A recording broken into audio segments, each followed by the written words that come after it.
Good morning, everyone.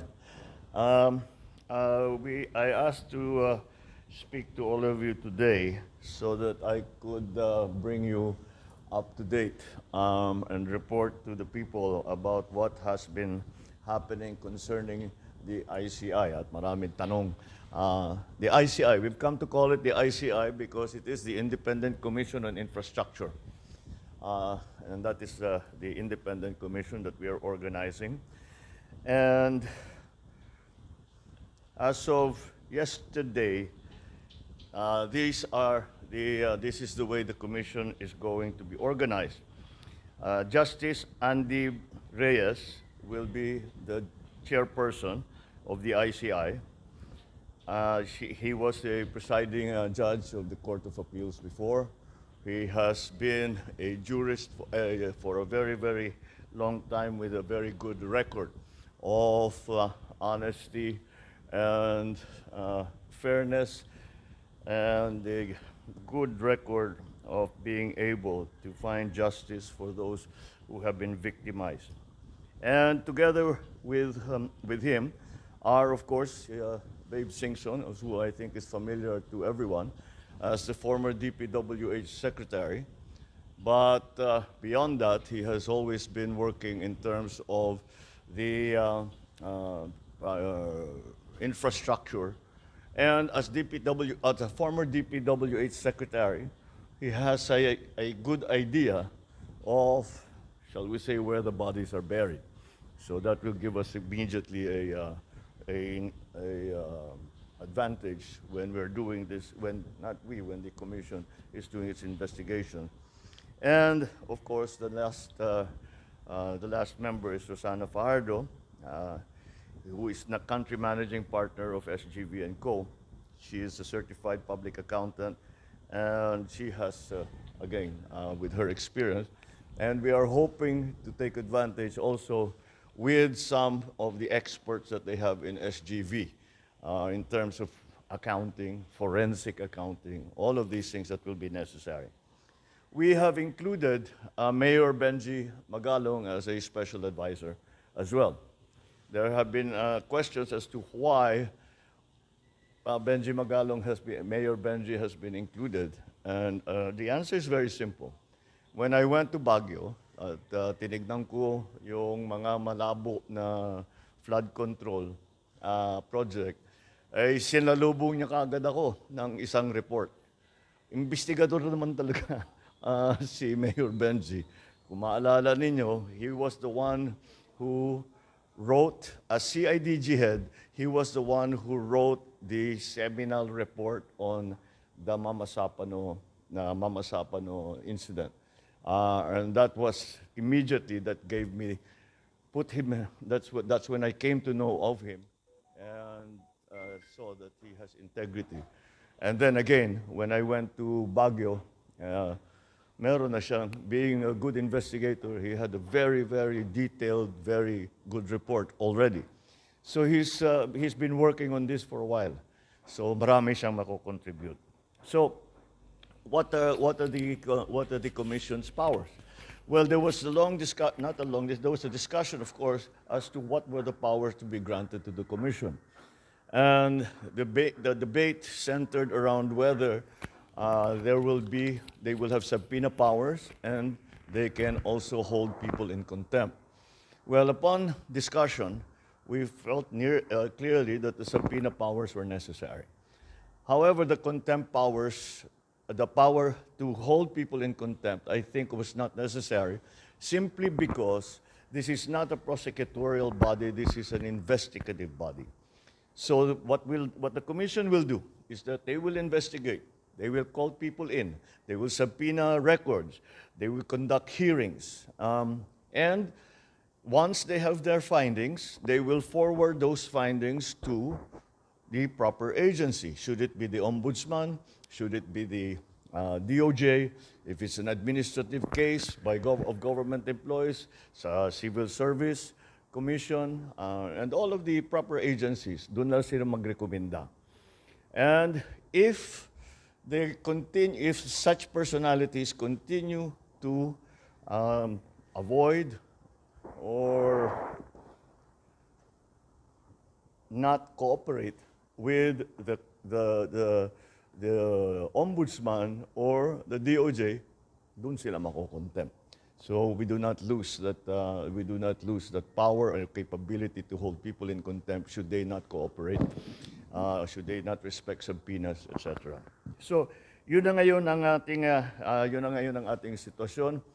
We are I'm very encouraged because nung nakausap ko sila, all of them are in agreement that we have to move very quickly.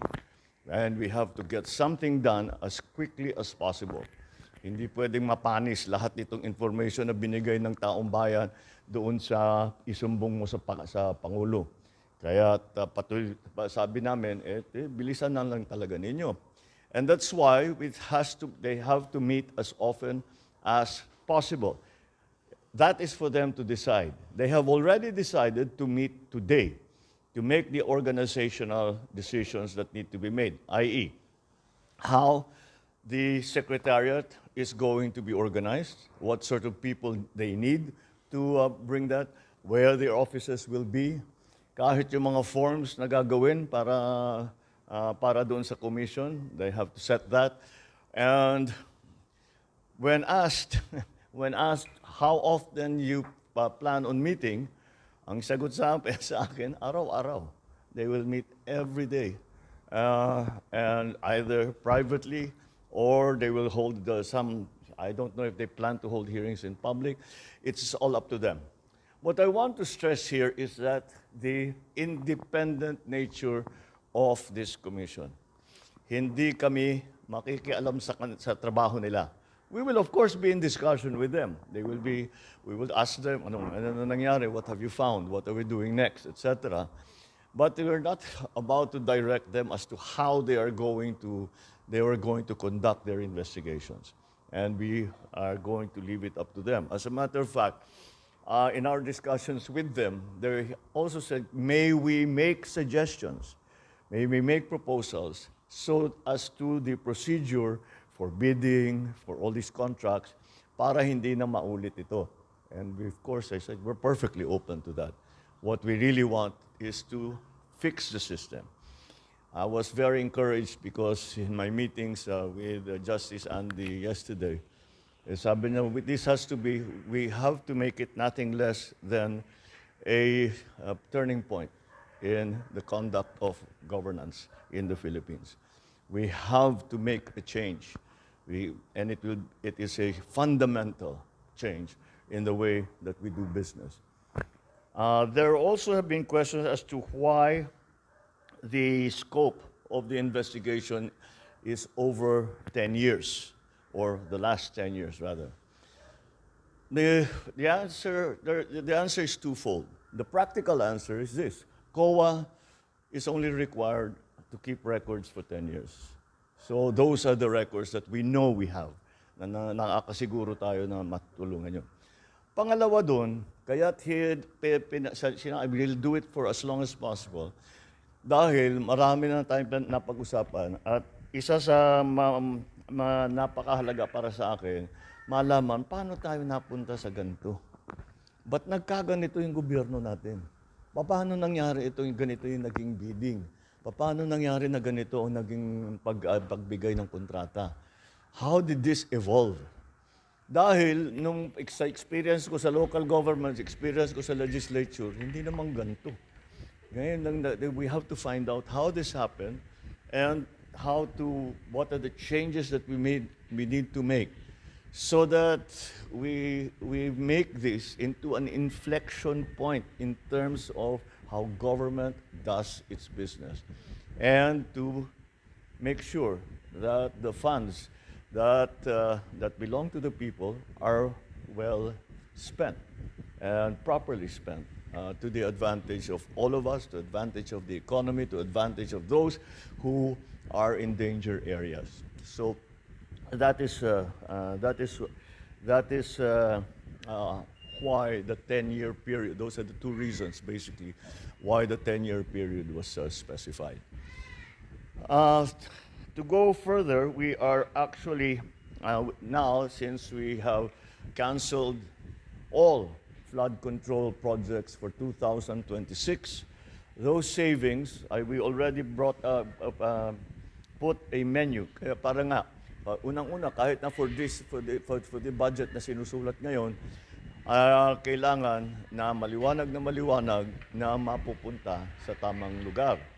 And so we have made a menu for our legislators to follow and say that all insertions, all changes made can only be made to the benefit of these agencies. Here, we'll give you this. You can take a picture now, but we will give you a proper image. And they basically cover education, agriculture, health, housing, infra, ICT, labor, social, energy. Pero ibang nature nito. So that is the first step that we are taking.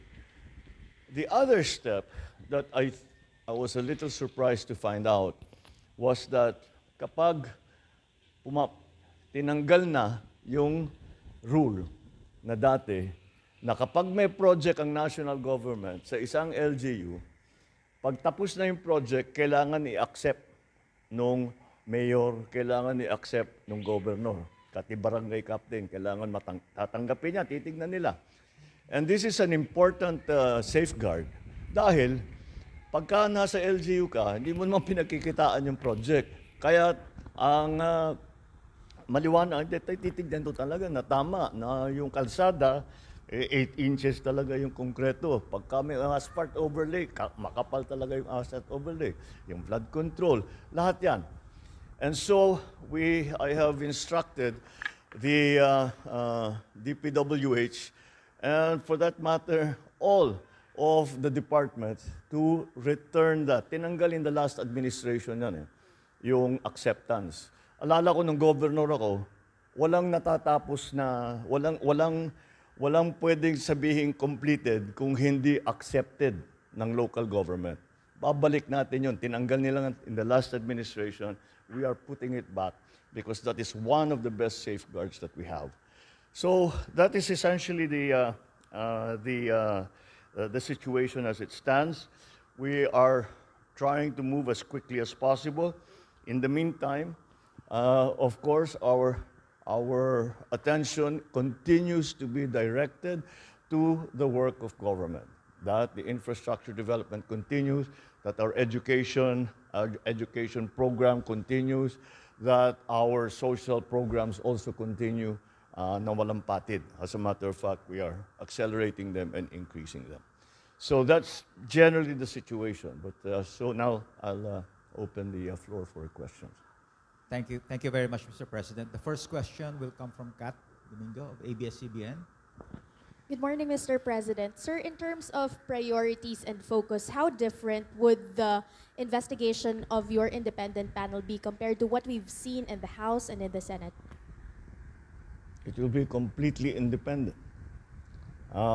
That's something that cannot be said if, for example, the Senate conducts, maraming nababanggit na senador. If the House conducts the investigation, marami ring nababanggit na congressman. Kaya sinasabi ng mga tao, bakit naman nag-iimbestiga sila but they're investigating themselves, which is always a little bit of a difficult situation. It's hard to be fair. But they are, of course, as I said before, it's their prerogative to conduct such investigations. However, so as to make it very, very clear to people that this is independent. I would like to stress this over and over again. It is an independent commission, and that is why we have taken great pains to make sure that that independence is respected, is recognized, and is observed. And that's what we plan to do. And that's the difference, is that we can say, at least this commission can say, they have no ties to any part of government. If you look, they are all out of government. They are all personalities who are out of government, except for Mayor Benji Magalong. And the reason he became a special advisor is because he would have had to give up his mayorship to take on this position. So he chose to keep his mayorship. I don't blame him. But nonetheless, we can use his talents. But that is the specific. That is for us the differences that we can point to show that it is in fact independent. Sir, just a follow-up question. Congressman Toby Tiangco has blamed your cousin, House Speaker Ferdinand Martin Romualdez, as well as former House Appropriations Chair Zaldico, as one of the culprits behind these schemes. Aside from repeatedly mentioning that the panel will be independent, how do you convince the public that your cousin and other allies, both in the House and in the Senate, would not be spared from the scrutiny of this panel? Well, there's only one way to do it, isn't there? They will not be spared. All right. Anybody will say, hindi, wala tayong kinikilingan, wala tayong tinutulungan. Wala namang maniniwala sa'yo hanggat gawin mo eh. So, gagawin namin. All right. Thank you, Mr. President. The next question from Rich Bon, Daily Tribune. Good morning, sir. Good morning. Can you tell us more, sir, about the selection process of the ICI? Were there others po ba that who were considered to join the commission? It wasn't. We opened the process to people. We said that we need independent people to man or to occupy the positions in the commission, and so that's what we tried to do. And we contacted many people and see if they were willing. But essentially what we needed was somebody like Justice Andy Reyes, because he is a former justice, and he will know how to conduct those hearings, procedures, so that they are legally correct, procedurally correct. And then Babe Singson, I think, is an obvious choice also, because he's a former DPWH secretary. And we also, of course, a lot of the work will be an accounting job, forensic accounting. So, of course, the expert, Rosana Fajardo from the SGV, will be able to provide that expertise. So I think we've covered all of the important areas that need to be handled. Beyond that, I cannot tell you how the commission will organize itself. I cannot tell you what the secretariat will look like. And the reason I cannot tell you is that these are not my decisions to make anymore. Those decisions will be made by the commission. Next question from Ann Soberano. Mr. President, good morning po. Good morning. Oo. Sir, hindi matatawaran ang track record ni Mayor Benjamin Magalong, lalo na po yung stint niya during CIDG chief siya. Pero may we know your thoughts, Mr. President, in choosing Mayor Magalong as special advisor and investigator ng ICI instead of tapping the NBI and the PNP-CIDG? Kasi na-mention niyo po na hindi po kayo magsasama ng politiko po sa komisyon. Although, special advisor naman po siya, Mr. President. Thank you. Because NBI and all of those are part of the government. So again, if there is a suspicion that maybe in the investigation, the previous investigations, baka tinulungan sila ng mga kasama nila sa NBI, mga ganun.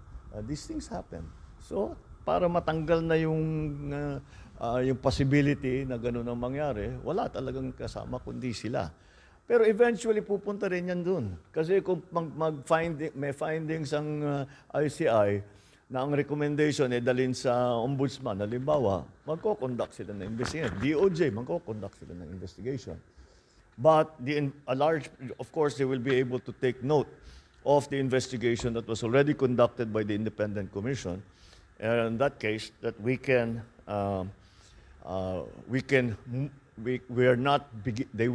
their preliminary investigations will not start from square one, but will continue to build on what has already been found by the ICI. Thank you, Mr. President. Thank you. Thank you, Mr. President. We have two more questions, Mr. President. Sure. From Leth Narcisa, DZRH. Good morning, Mr. President. Ibon Foundation said that billions of fund control funds concentrated in the ruling parties. May we get your comments, sir? Are you aware of it? That is the case in every single how do you say legislative body. Siyempre, the majority party is the majority party. So silang pinakamarami. But again, if there's nothing particularly about that, because talagang pupunta, they are the most numerous in the House. For example, Lakas is the most numerous in the House. So they will have the most locally funded projects. The problem here is not the amount. The problem here is the uses of those funds. Kahit naman sa kanila napunta lahat, kung magandang patakbo, di walang problema. Kung yung flood control, napakaganda. Kung yung lahat ng mga project, napakaganda. Yung dredging, perfect. Eh, di ano problema? Walang problema. But that is not the problem. That's not where the problem lies. The problem lies in the actual implementation of the projects. And that's what we are investigating. Ginagawang, wala namang ginagawang politika na naman. Thank you, Mr. President. That's what we wanted to do. Remove it from politics. Don't politicize this. It's simple numbers dito. Simple lang to. Magkano ang ninakaw na pera ng mga balasubas na ito? That's what we need to know. That's what we need to fix. And now that you bring it up, one of the things that we are looking at, dahil iniisip ko, kakasuhan natin sila. Then, okay, the cases will go on. May mananagot, meron dyan makukulong, meron dyan mapa-fire, whatever. Para sa akin, kailangan buuhin nila yung project. Dahil, kung titignan ninyo, may warranty lahat yung project na yan. Kahit sinabi nilang completed, pag na-discover na hindi tama ang pagkagawa, they still have to respect, they still have to honor the warranty that they have given us to complete the project properly. So we can still go back to them at sasabihin natin sa kanila, balikan ninyo yung walang kwentang project na ginawa ninyo at ayusin ninyo ng maganda. Out of your own pocket. Number one. Now, I don't know what will happen after the ICI will make their findings known to whatever agency, kung they will be fined. Nasa sa kanila na yun. That's, again, it's beyond the executive's purview. So that I think let us not focus on the politics of it. Let us focus on simple pesos and centavos of it. Thank you, sir. Thank you, sir. The last question will come from Ivan Mayrina, GMA7. Mr. President, while the ICI is just about to begin its work, protest actions have already been mounted and more are being organized. The ones on the 21st are expected to be big. Is this a cause of concern for you that it might potentially snowball into something similar to what happened in Nepal or Indonesia? Well, that is only if we don't do anything about it. Look, what we have found, you have to remember, I brought this up. And it is my interest that we find the solution to what has become a very egregious problem. And since this has all been exposed, well, it's actually known to many people, but it has now been exposed to the general public. Do you blame them for going out into the streets? If I wasn't president, I might be out in the streets with them. So, of course, they are enraged. Of course, they are angry. I'm angry. We should all be angry because what's happening is not right. So, yes, express it. you come, you make your feelings known to these people and make them answerable for the wrongdoings that they have done. Palaman ninyo ang sentimento, palaman ninyo kung paano nila kayo sinaktan, kung paano kayo ninakawan nitong mga ito. Palaman ninyo sa kanila, sigawan ninyo, lahat, gawin ninyo, mag-demonstrate. Just keep it peaceful. Kasi pagka hindi na peaceful, mahirap na yan. The police will have to do its duty to maintain peace and order. But to show that you are enraged, to show that you are angry, to show that you are disappointed, to show that you want justice, to show that you want fairness, what's wrong with that? I want to show that there's justice. I want to show that there is fairness. I want to hold these people accountable just like they do. So I don't blame them. I don't blame them. Not one bit. All right? Maraming salamat, Mr. President. Thank you very much, members Thank of you. the Malacañang Thank you Presscon. very much.